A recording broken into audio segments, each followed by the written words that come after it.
गद्यांशों में रेखांकित अंश की व्याख्या मित्रता के लिए आवश्यक नहीं है कि दो मित्र एक ही प्रकार का कार्य करते हों या एक ही रुचि के हों।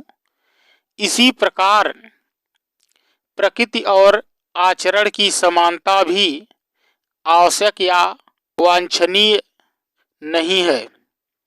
दो भिन्न प्रकार के मित्रों में बराबर प्रीति और मित्रता रही है।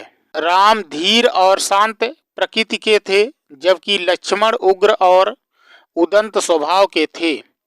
पर दोनों भाइयों में आतंक प्रगाढ़ स्नेह था।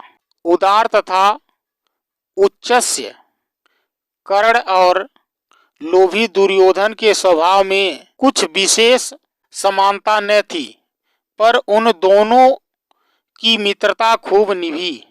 यह कोई बात नहीं है कि एक ही स्वभाव और रुचि के लोगों में ही मित्रता हो सकती है। आपका प्रश्न दिया है, प्रस्तुत अवतरण का संदर्भ लिखिए, रेखांकित अंश की व्याख्या कीजिए। प्रश्न नंबर ए, संदर्भ। प्रस्तुत गद्यांश हमारी पाठ्य पुस्तक हिंदी के मित्रता नामक पाठ से लिया गया है। इसके लेखक आचार्य रामचंद्र शुक्ल जी हैं। रेखांकित अंश की व्याख्या नंबर 4।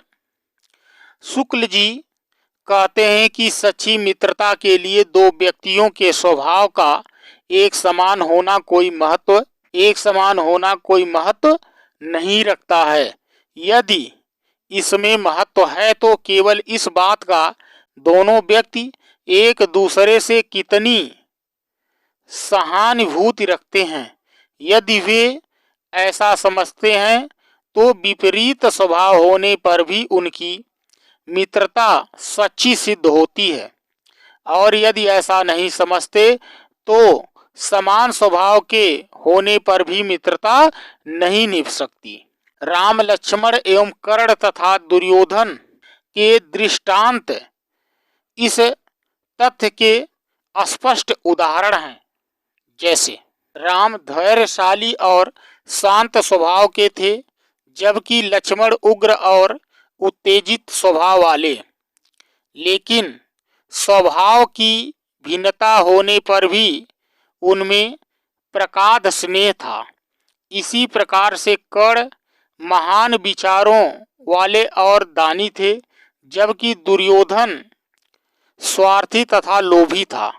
फिर भी उन दोनों की मित्रता अटूट स्नेह शिष्ट संबंधों का एकमात्र कारण उनके मध्य में उपजी सहानुभूति थी, जिसमें उनके विपरीत स्वभाव या प्रकृति की खाई पाट दिया था।